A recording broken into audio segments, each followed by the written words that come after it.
Salut, moi je m'appelle Thibaut, je suis le mec que tu viens de voir juste avant. Ouais, je sais, beau gosse, hein. Ah, ben on fait ce qu'on peut.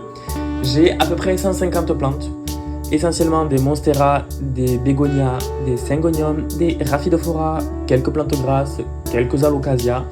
J'ai 30 ans à peine et je te présente dans mes vidéos l'entretien que je fais sur mes plantes, les rempotages et tout est quanti. Je te laisse découvrir ma chaîne, n'hésite pas à t'abonner. Rejoins-nous, allez, go!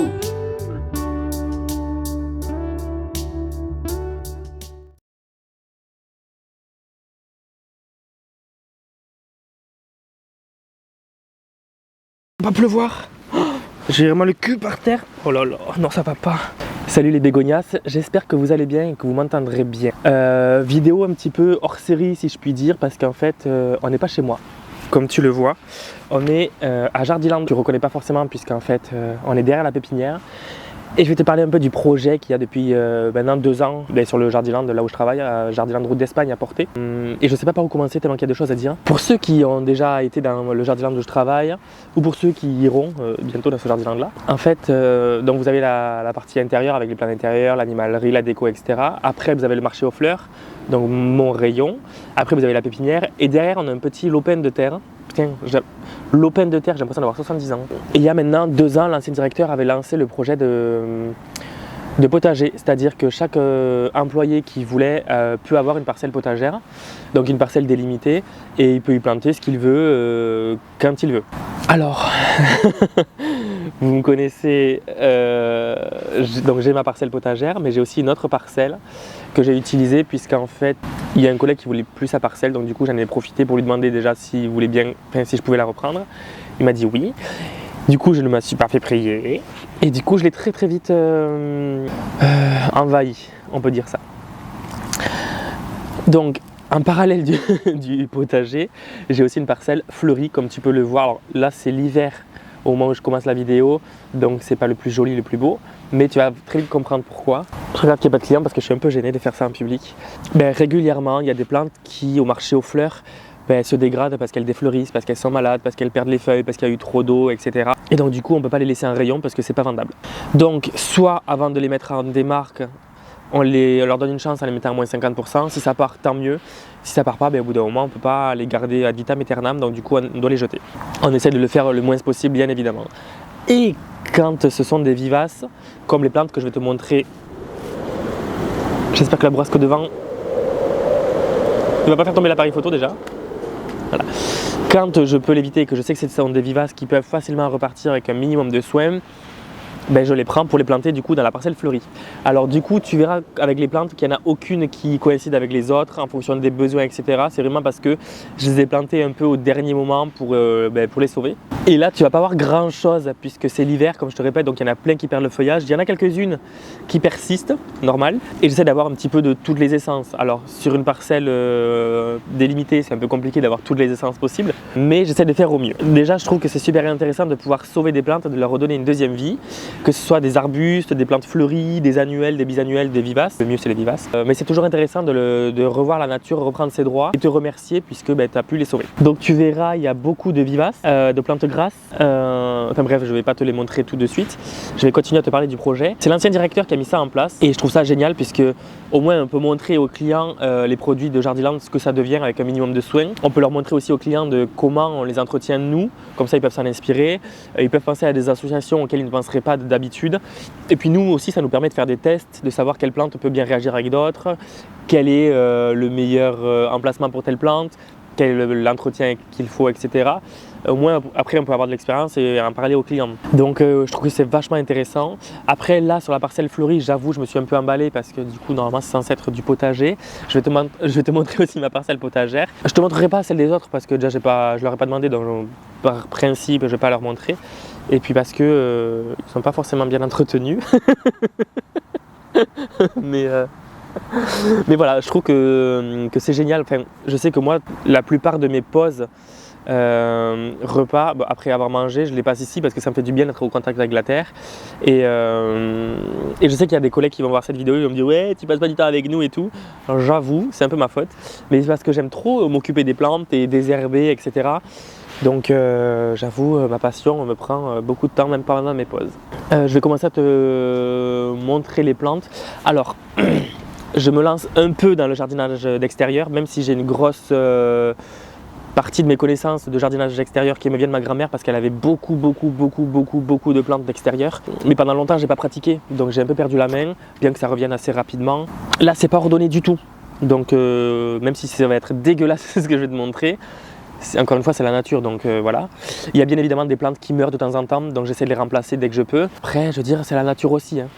Si jamais je te montre des trucs qui te semblent aberrants parce que tu as peut-être beaucoup plus d'expérience que moi, je suis désolé, ne t'en offusque pas, ne viens pas m'assassiner en commentaire. Mais voilà, les plantes que j'ai, elles se débrouillent plutôt bien. Certes, je ne suis pas un spécialiste pointu dans les détails, mais enfin, grosso modo ça se passe quand même assez bien. Si toi tu as ta propre expérience, n'hésite pas à la partager en commentaire, ça pourra m'aider moi et aider tous ceux qui vont voir la vidéo. Parce que j'espère que vous allez être nombreux. Je vais te montrer au fur et à mesure les plantes.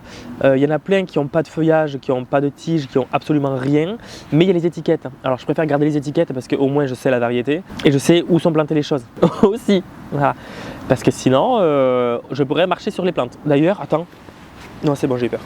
Donc les plantes que tu vois, c'est des plantes qui se sont retapées avec le temps, qui étaient destinées à la poubelle.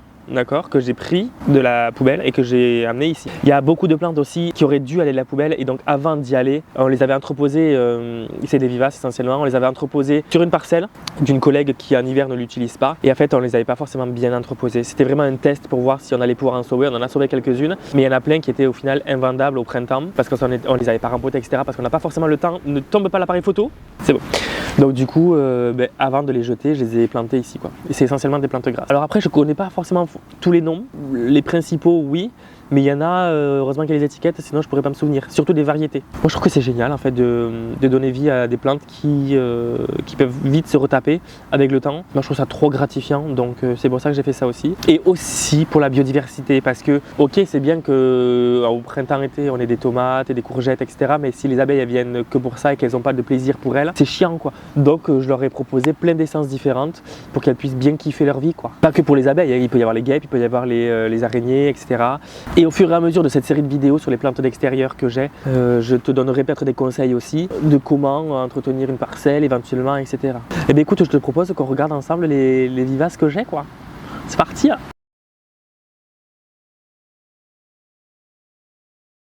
Alors déjà une vision d'ensemble.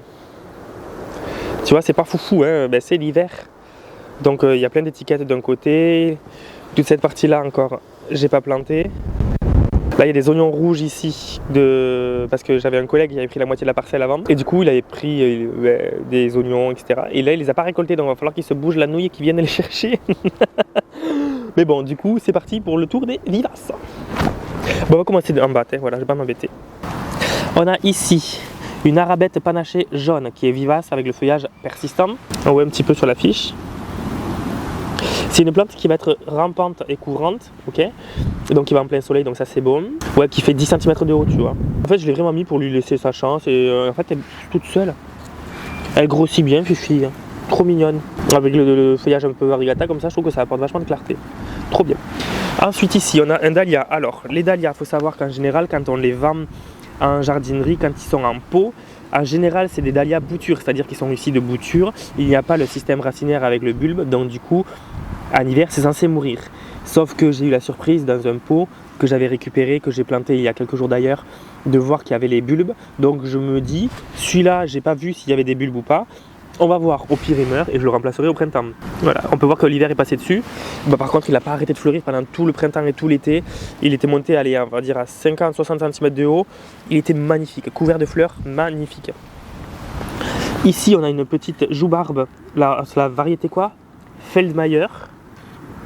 Alors quand je te disais que je n'avais pas forcément associé les essences ensemble par rapport à leurs besoins, on peut voir que là, il n'y a pas forcément beaucoup de drainage, mais du coup elle s'en sort quand même plutôt relativement bien. Elle est à côté d'un bulbe qui est à côté d'une plante qui a besoin de beaucoup d'humidité en général au niveau des racines. Donc ça ne m'étonnerait pas si elle crème bientôt, tu vois, mais ça fait 2 ans qu'elle est là, elle a l'air de bien s'en sortir, ma foi. Tout comme lui, le sédum réfléchi, Yellow Cushion. Tu vois, il n'est pas très jaune quand même, hein. Il fait sa vie, il pousse tranquillement. Tu vois, les extrémités des fois elles sont claires comme ça. Je trouve ça vachement intéressant. Voilà. En fait, j'adore mélanger les essences. Ici, on a un phlox paniculé Bright Eyes qui à taille adulte fait 80 cm de haut. Alors lui, je l'ai déplacé il n'y a pas longtemps. Enfin, il y a pas longtemps, il y a quelques mois quand même, mais là, il est en PLS, il est dégueulasse, mais il repartira au printemps sans problème. La souche, elle est bien vivante, il n'y a aucun souci pour ça. Ici, ah oui, c'est un Lysimac. Ça fait des fleurs grandes comme ça, tu vois. Et il fait 40 cm de haut à taille adulte. Donc j'ai hâte de voir. Alors après, s'il faut, il pourrira hein, à cause de l'excès d'eau, etc. Il n'y a pas longtemps, je leur ai remis du terreau plante fleurie de la marque de Jardiland en fait, pour leur donner un petit peu plus chaud éventuellement. Tant mieux, ça leur donne des nutriments. Ici, il n'y a plus rien, mais en fait, en grattant un petit peu, par où je sais plus, ah oui là, tu vois, là tu as la souche, ici, en fait, on a 3 normalement par là. Et c'est des platycodomes. Attends, on recouvre, voilà. C'est des platycodomes, tu sais, c'est ces fleurs-là. Le feuillage, il disparaît totalement en hiver. Les tiges elles sèchent, etc. Donc j'ai préféré les enlever et lui laisser le temps de reprendre tranquillement. Voilà. Donc tu vois, ça ressemble vraiment à rien. Hein. Mais c'est normal. Ici, on a une astilbe. Alors l'astilbe, je suis fan des astilbes. C'est pas cette variété-là qu'il y a. Tu vois, cette variété-là, elle est là. Ça c'est une rose. Là, celle-là, elle est blanc rosé en fait. Normalement, c'est censé être mi-ombre. Tu vois. Et en fait, elle s'est très bien acclimatée. Certes, le feuillage avait grillé au bout d'un moment parce qu'en plein soleil, en plein cagnard, c'est normal. C'est pas prévu pour. Mais je compte sur d'autres plantes qui peuvent grossir au fur et à mesure du temps pour lui faire un peu plus d'ombre et qu'elle puisse kiffer plus sa vie, quoi. Mais du coup, la touffe, elle a explosé. Franchement, elle est trop bien. Les astilbes, c'est génial, c'est trop beau. Ici, on a un petit nandina. Alors, le feuillage blanc, c'est parce que quand on l'arrosait, fut un temps, l'eau était calcaire, mais avec le temps, je sais très bien qu'il tombera ces feuilles-là pour en faire des nouvelles, au fur et à mesure de sa croissance, donc je m'en fais pas pour lui, vraiment pas. Là, on a un cyclamen qui devait être jeté, en fait, qui revient, regarde, il revient bien kiki. Alors, c'est pas des fois des essences de fou, tu vois, mais le temps qu'il se retape, voilà. Alors, c'est des plantes comme le cyclamen, le nandina ou l'astilbe qui n'aiment pas être en plein soleil au printemps-été. En automne-hiver, elle a plus de feuilles. Lui, il les garde, mais bon, c'est pas le moment où il est plus beau. Le cyclamen, lui, le soleil de l'automne et l'hiver, il n'y a aucun problème pour ça. Et ça reste comme ça toute l'année, le feuillage. Après, si tu le mets au printemps-été, en plein soleil, l'après-midi, c'est clair qu'il va prendre cher. Ensuite, donc du coup, l'astilbe ici, je te l'ai montré tout à l'heure. Là, une plante grasse, c'était le Sedum réfléchi aureum. Voilà, mais il y a deux variétés, hein, parce qu'il y a cette variété-là, celle-là, de variété. Et celle-là, c'est celui-là le aureum. Lui je sais pas ce que c'est, je sais pas d'où il est venu. Mais bon. Ensuite ici on a une forbe de martin, ça je crois. Elle est magnifique, le feuillage est là toute l'année comme tu le vois. Quelle hauteur elle peut faire, voyons, attends j'ai oublié. Elle peut faire 60 cm de haut. Et j'ai rien fait. Je te jure que je n'y ai rien fait, je l'ai plantée, je l'ai un peu arrosée histoire de... Et voilà, elle a grossi toute seule, elle fait fille. Oui. Ici, alors je crois qu'il y a un reste de mini rosier. Ici, il y a un reste de mini rosier. Voilà. Et là, il y a un œillet que j'avais planté. Mais en fait, le forbe, elle devient tellement grosse que du coup, elle prend un peu trop de lumière pour lui. Mais il est en train de repartir, hein, c'est pas le problème. Hein. Voilà, il s'y fait. Hein. Il n'aura pas le choix de toute façon. Ensuite, on a la première plante qui a été plantée ici, c'était la sauge arbustive. Alors, je pense que je vais devoir la rabattre bientôt parce que elle prend trop de place. Il faut laisser la place aussi aux autres plantes. Elle devient trop grosse, donc elle se ramifie bien. Et celle-là, la couleur, c'est rouge. Ouais, rouge pâle on va dire. C'est pas la rouge intense. Et c'est grâce à elle que mon projet de plante de vivace là est venu quand même. Hein. Moi je savais pas où la foutre, je l'ai planté là et au final, très bien. Ensuite ici on a un pigamum. L'autre nom là, alors l'autre nom c'est Thalictrum. Pigamum, alors je te mets une photo de la fleur. Alors après je suis pas forcément fan de toutes les fleurs, mais je me dis ça fait de la biodiversité. Hein. Voilà, il en faut pour tous les goûts, pour tous les insectes. Ici on a encore un sedum. Oui, j'ai essayé d'en sauver au maximum. Hein. Et c'est lequel, attends. Blue Spay, non, Blue Spruce. C'est ça. Voilà. Donc c'est celui-là à la base que j'ai planté. Voilà. Il y a toujours lui qui s'est incrusté. Voilà, bon, je sais pas ce qu'il faut. Ensuite, ici, on a une plante qui s'appelle la plume du Kansas qui fait des fleurs en épi de 80 cm de haut. Donc la souche elle est par là. Hein. Je l'ai remis du terreau il n'y a pas longtemps. Attends, j'essaie de tâter. Si, c'est par là, je crois. Ouais, voilà. Là. Donc, je la laisse telle qu'elle, parce que j'ai pas envie qu'elle crève. Et au pire, si jamais je vois qu'au printemps, il n'y a rien qui repousse, et bien je la remplacerai. Ici, on a un astère. Plante qui n'aime pas être en plein soleil au printemps-été, les après-midi. Là, pour le moment, il n'y a pas de souci. J'ai vu qu'elle repoussait il n'y a pas longtemps. Donc, je la laisse tranquillement faire sa vie et on verra ce que ça va donner. Normalement, les plantes autour, elles auront poussé au printemps, donc ça ne va pas gêner. Ensuite, alors là, on a une astilbe qui fait 30 cm de haut. Cette couleur gamosa. Tellement beau. Donc la souche, elle est par là. Là, on en a une blanche qui fait 60 cm de haut. La souche, elle est par là. Ici. Ici, c'est le dahlia dont je t'ai parlé tout à l'heure, dont j'ai trouvé le bulbe qui était dans le pot. J'en ai profité, je l'ai planté là, je l'ai taillé. On verra si ça repousse au printemps. Croise les doigts. N'est-ce pas? Ici, on a une hémérocale. Variété Athènes, qui fait des fleurs jaunes, comme ça. 60 cm de haut. La souche, elle est là. Voilà. Tu vois ici. Donc je la laisse avec le terreau, tranquillement, au chaud, qu'elle passe l'hiver. Ensuite, ici, un hosta, comme tu le vois, c'est une plante pour l'ombre, voire mi-ombre. Donc je sais, je l'ai mise en plein soleil maintenant, mais c'est pas un souci parce qu'elle n'a aucun feuillage. Ce sera au printemps-été, on verra si les autres plantes autour lui font de l'ombre, ce que j'espère. Voilà, on verra. Dans tous les cas, je sais que j'ai mixé les plantes qui vont dans tous les sens, ombre, mi-ombre, toute exposition. Mais je compte sur les plantes de plein soleil, qu'elles prennent un maximum de place pour leur faire de l'ombre à celles qui en ont besoin. Ici, pareil, un astère, tu vois, variété azurite Chiastazuri. Souche, elle est là, donc lui il repousse, ça va. En même temps, je crois qu'il se fait bouffer, donc il faudrait que je mette un peu du tulimas, je pense. Ensuite, ici, on a une monarde. Plante qui fait 1 mètre de haut, à taille adulte. Regarde-moi ces fleurs, ça a l'air canon. Donc la souche, elle est par là. Ici, on a une amourette, c'est une graminée. Alors la fleur avait l'air originale, alors je me suis dit, oh vas-y, on va tenter de la sauver, fifi. Elle est ici, on verra ce que ça va donner. Ici, on a un abélia, feuillage semi-persistant. En fonction des variétés, tu as des feuillages verts et blancs, tu as des feuillages colorés comme celui-là. Bon, il repousse, donc franchement, j'ai hâte. J'ai hâte qu'il pousse bien, quoi. Et là, encore une astilbe. Je sais, ça va à l'ombre, mi-ombre, on verra ce que ça va donner. La souche, elle est par là. Tu vois. Ensuite, ici, alors là, il n'y a rien, mais en fait, j'avais mis des bulbes de colocasia. Ici, on a une primevère. Très classique, tu vois, elle continue à fleurir, fifi, elle va très très bien. Voilà, ici on a un mini rosier, je ne sais pas la variété, faut pas trop abuser. Ici on a une graminée, tu le vois, basique, simple, basique. Ici on a un arbuste qui s'appelle Berberis.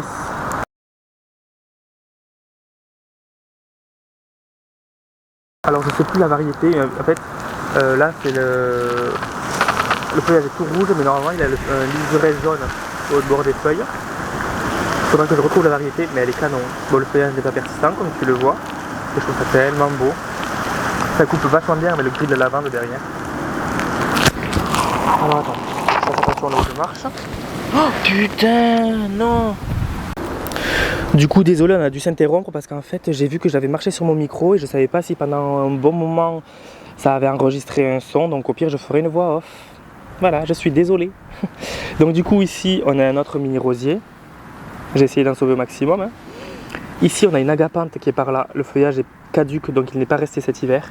Et c'est la variété Sea Breeze, avec les fleurs blanches et bleues, avec un liseré bleu. Très très belle. Et elle fait 80 cm de haut. On verra ce que ça va donner. Ici, on a une autre joubarbe grise, visiblement. Ici. Voilà. Ici on a un hélichrysum plante à curry. C'est une odeur que j'ai adorée parce qu'en fait c'est quand j'allais à la plage avec mon papa et qu'il y avait un peu de vent dans les dunes, et bien en fait il y avait une odeur un petit peu salée. Et bien c'est cette plante là. J'adore cette odeur, j'aime trop. Derrière, avec l'étiquette jaune, c'est une plante qui s'appelle Hélénie. Elle peut aller jusqu'à -20 degrés. et elle fait 90 cm de haut et des fleurs jaunes. Donc il y a un pied ici et un pied un peu plus loin, mais je ne suis pas sûr qu'il ait survécu celui-là. Pourquoi? Je ne sais pas, on verra. Ici on a une fougère d'Allemagne, feuillage caduc. Elle peut faire 1 mètre de haut, donc il y en a une ici. Tu la vois ici. Et il y en a une autre, donc là, ici. Voilà. Ici une lavande, hein, très classique, mais qui était en PLS quand je l'ai planté, il faut le savoir. Voilà un autre point de vue. Ici on a un Euryops. Bon alors la fleur est fanée, tu t'en doutes, mais comme tu le vois, il y en a plein d'autres qui arrivent en fait. Donc c'est un feuillage persistant, la plante peut faire 2 fois cette taille-là, sans problème, autant en hauteur qu'en largeur. C'est une plante qui avait de l'oïdium quand je l'ai plantée, elle faisait 10 voire 15 cm de haut, elle était maigrichonne. Je l'ai plantée en plein soleil, elle s'est retapée sans problème. Tu vois ça? Non mais c'est fulgurant.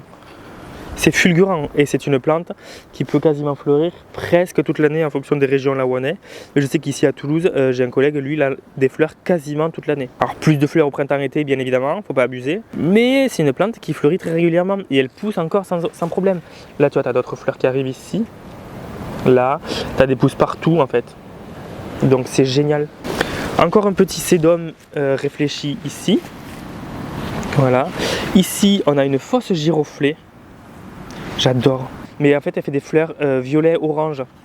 Je trouve ça canonissime. Elle n'a pas arrêté de se faire bouffer pendant l'automne, là, par les escargots, j'imagine, limaces ou que sais-je. Et maintenant, elle est nickel miguel. Je suis trop fan. Trop belle. Un gros coussin, fifi, oui. Ici, j'ai essayé de sauver un Ajania. C'est un cousin du chrysanthème. Je te montre à quoi ça ressemble. Là, il ressemble à rien, hein, on est d'accord. Mais j'espère qu'il va se retaper.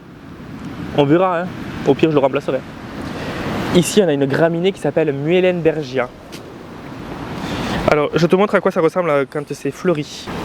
Feuillage persistant, plante qui ne demande pas beaucoup d'eau. Alors, c'est beaucoup plus joli quand c'est un bosquet de 2 voire 3 plantes. Comme ça fait vraiment une impression de touffe. Mais c'est une plante juste magnifique et j'ai hâte qu'elle fleurisse. On peut apercevoir l'étiquette, eh c'est encore un sédum. Attends, je fais le tour. Ici, on a une sauge aromatique, hein, qui a doublé en 1 an de taille. Là, je l'ai déjà coupé 3-4 branches pour le donner à une collègue. Va falloir que je retaille encore une fois, je pense. Elle n'arrête pas de grossir, fille. Alors pourquoi il y a une branche comme ça, là, je sais pas.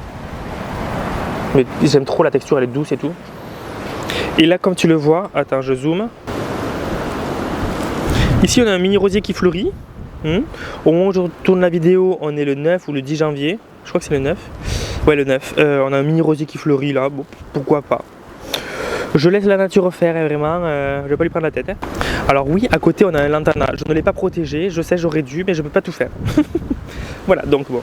Et dans le carré noir derrière, ici, là, c'est des clématites. Alors, pareil, en pépinière, quand il y a des plantes qui sont invendables parce que des feuillus, des fleuris un peu malades ou il reste qu'une branche et que c'est pas joli, mais pareil, on doit les démarquer. Donc quand on doit les jeter, avant on les met à moins 50%, on fait des promotions et si ça ne part pas, au bout d'un moment, pareil, on ne peut pas les garder ad vitam aeternam, donc on les jette. Et les clématites, j'en ai récupéré 7-8 je crois, donc je les ai mises contre ce fameux grillage que tu vois, donc il y en a une ici aussi, il y en a une là. Il y en a à chaque poteau en fait là, chaque poteau en bois, tu vois.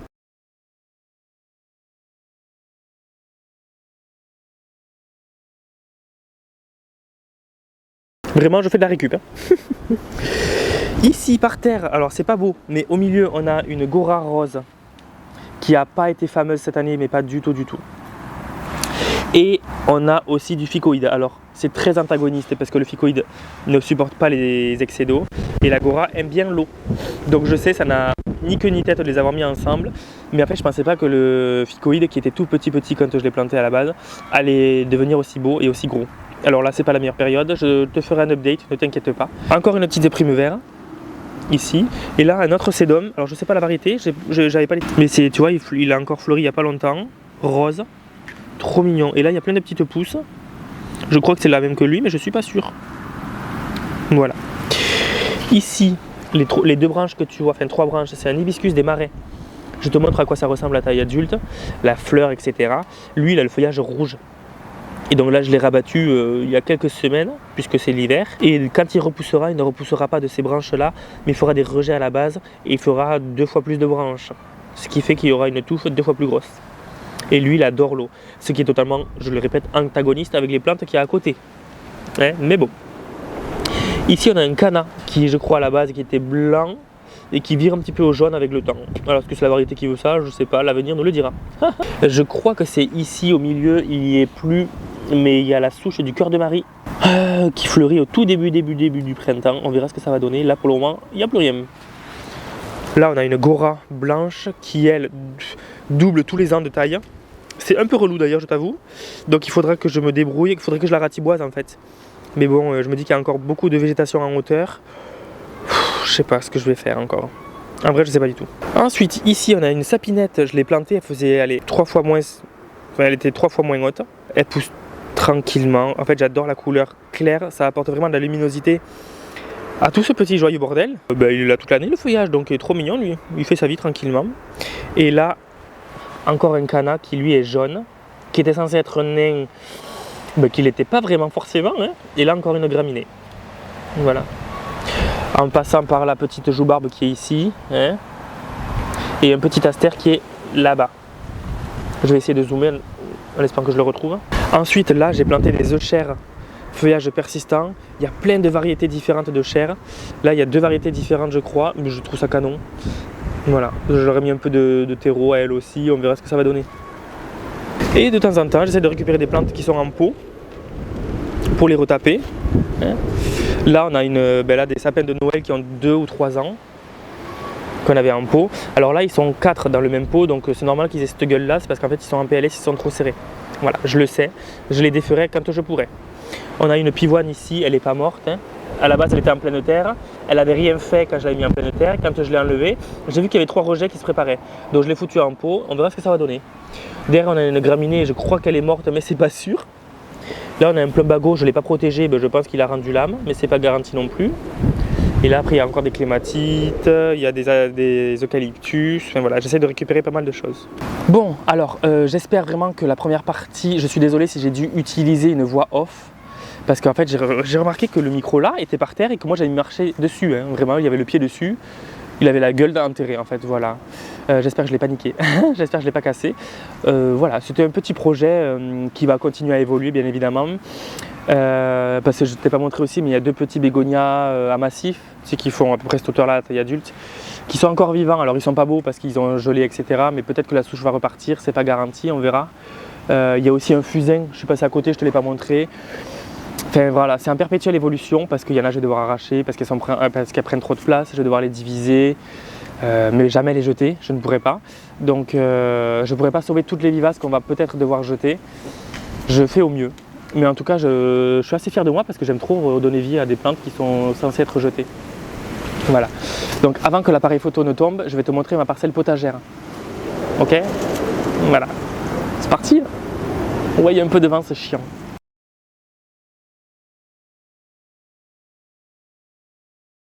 Alors je vais essayer de faire vite parce qu'on est en plein vent et j'ai pas envie que l'appareil photo y tombe. Donc voici ma parcelle potagère, bien évidemment je vais te la montrer en parallèle que je te parle. Il y a essentiellement du chou, il reste 2 salades, enfin une salade et demie on va dire. Je m'étais fabriqué une jardinière aussi, enfin un carré potager où il y a des carottes et des radis que j'ai semé un petit peu tard, j'en conviens, mais ça pousse quand même, voilà, faut pas se dénigrer non plus. Et j'ai essentiellement 1, 2, 3, 4 variétés de choux. Il y a 6 choux de Bruxelles, il y a 2 choux romanesco, 2 choux-fleurs et 2 autres, je sais plus ce que c'est. Brocoli? Non, pas brocoli. Si, peut-être brocoli. Bref, dans tous les cas, il y a du chou. Voilà, et il y a aussi des betteraves. Ouais. Je te les montre, c'est parti. Alors il y a encore beaucoup de petites herbes. Tu verras aussi qu'il y a des restes de paillage. Voilà, je te montre ce que j'ai fait. Écoute, hein, et puis ce sera pas mal déjà dans un premier temps. Bon, là il y a aussi une plante qui s'appelle le Muehlenbeckia, qui est tapissante, feuillage persistant, qui ne crèvera jamais. Il y a aussi des fraises au milieu, mais je crois qu'elles sont étouffées, donc on les comptera même pas. Donc voilà les choux. Donc lui, il a failli mourir, il est en train de repartir. Donc là il y a 1, 2, 3, 4, 5, lui là, 5e et 6e, c'est un chou, c'est le chou de Bruxelles. Voilà. Ensuite, attends. Ici, là, c'est des choux romanesco, je crois que c'est les 2 là. Là, c'est les 2 choux brocolis, il me semble, mais sans garantie, je sais plus. Et les 2 derniers là-bas, attends, je vais mettre le doigt. Là et là, c'est des choux fleurs. Ici, il y a encore un petit peu d'herbe, mais c'est pas grave, c'est des betteraves. Là. Bon, ici, c'est une verveine citronnelle, hein, rien de bien foufou. Et là, c'est la jardinière que je me suis construite à base de palettes. C'est pas mal. On est débrouillard ou pas? Et donc là, tu le vois, il y a des radis qui ont bien poussé. D'ailleurs, je vais pouvoir en récolter. Là encore, il y a les restes de graines. Il va falloir que j'en remette d'ailleurs. C'est des bandeaux d'ailleurs de graines, je te montrerai. Et après, devant, on le voit pas forcément, mais je vais essayer de m'approcher. Le vert que tu vois, c'est des carottes. Alors bien évidemment, elles sont au ralenti, voire à l'arrêt. Parce que je les ai semées un petit peu au dernier moment. Donc on verra ce que ça va donner. Mais logiquement, tout ça, je devrais le récolter au printemps. Les choux et les carottes. Ici, il y a des fraisiers que j'ai essayé de sauver qui étaient au milieu du Mulenbeckia. Oh là là, la merde pour les attraper. Mais ils sont en train de repartir, j'ai l'impression. Et là, dans les cercles que tu vois, il y avait des salades. Donc il en reste une là-bas. Attends, ici. Et il reste celle-là, que je vais pouvoir récolter d'ailleurs. Et en fait, j'avais essayé de faire une technique pour éviter qu'il y ait les escargots et les limaces qui viennent les défoncer. Ben, ça n'a pas marché la première nuit. Donc j'ai dû mettre du tulimace. Au bout d'un moment, je ne paye pas pour que ce soit les insectes qui viennent bouffer. Donc j'avais pris du grillage assez rigide quand même. Tu vois, en plus j'avais exprès mal coupé pour qu'il y ait les pics qui dépassent pour que ça leur fasse mal. Avec un maillage assez fin pour que ça n'y passe pas. Ben ça a réussi à y passer. Oui. J'étais ravi. Et ce système c'est pas mal parce qu'au final ça a quand même bien limité la casse. J'en avais 12, il y en a 3 qui se sont fait bouffer la première nuit. Et après j'ai réussi un peu à maîtriser. Mais voilà. Franchement, c'est mon petit potager et en été, il y a tout ce qui est courgettes, melons, pastèques, pourquoi pas, tomates, voilà. Et là-bas au fond, la grosse touffe marron, c'est de l'agora. Faut que je la rabatte aussi, je sais pas quoi en foutre. Mais voilà ma parcelle potagère. Pas mal, hein? Bon, bah écoute, voilà, c'est ma parcelle potagère et ma parcelle fleurie que je t'ai présentée. Je te montrerai bien évidemment l'évolution au fur et à mesure des saisons. Mais en tout cas, je suis content parce que franchement, quand on voit le prix des fruits et des légumes, ça pique. Donc c'est d'autant plus gratifiant de se les faire pousser, je trouve. Écoute, moi je te laisse sur ça. J'espère que je ne vais pas devoir retourner la première partie où j'ai marché sur le micro, ça va me saouler sinon. Et je te dis à très bientôt pour la prochaine vidéo. Ciao! J'espère que la vidéo t'a plu. Si c'est le cas, n'hésite pas à liker, partager, commenter, mais surtout à t'abonner. Je te mets mon Instagram ici, c'est le même pseudo, n'hésite pas à m'envoyer des messages, j'essaierai d'y répondre. En tout cas, merci d'avoir visionné, j'espère jusqu'au bout, et je te dis à très bientôt pour la prochaine vidéo. La bise à Denise, ciao!